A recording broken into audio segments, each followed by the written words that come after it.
2 دن پہلے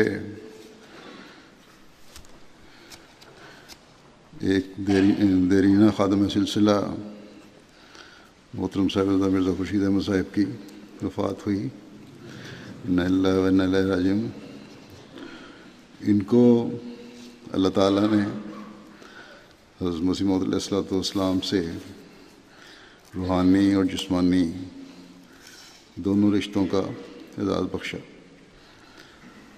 یہ اللہ تعالیٰ کا قانون ہے کہ جو اس دنیا میں آیا اس نے ایک دن اس دنیا سے رخصتی ہونا ہے۔ ہر چیز کو فنا ہے اور ہمیشہ رہنے والی ذات صرف اللہ تعالیٰ کی ذات ہے۔ لیکن خوش قسمت ہوتے ہیں وہ لوگ جو اللہ تعالیٰ کی دی ہوئی اس دنیاوی زندگی کو با مقصد بنانے کی کوشش کرتے ہیں اور اللہ تعالیٰ کی رضا کو حاصل کرنے کی کوشش کرتے ہیں۔ وہ اس بات کو سمجھتے ہیں کہ کسی نیک آدمی یا ولی یا نبی کے ساتھ صرف جسمانی رشتہ ہونا ہی ان کی زندگی کو با مقصد نہیں بنا سکتا، نہ ہی اللہ تعالیٰ کی رضا کو حاصل کرنے والا بنا سکتا ہے، بلکہ انسان کا خود اپنا فعل اور عمل ہے جو اس کو اللہ تعالیٰ کی رضا کو حاصل کرنے والا بناتا ہے۔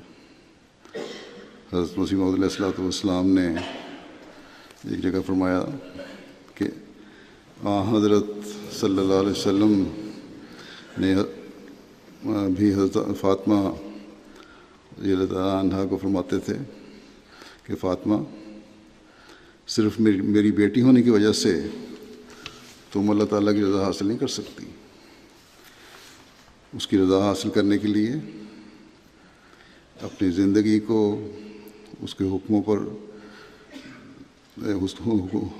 کے مطابق ڈھالنے کی کوشش کرو، اور پھر بھی جب یہ کر لو تو تب بھی اللہ تعالیٰ کا خوف رہنا چاہیے کہ اللہ تعالیٰ میری ان کوششوں کو قبول بھی فرمائے اور اپنے فضل سے انجام بخیر کرے۔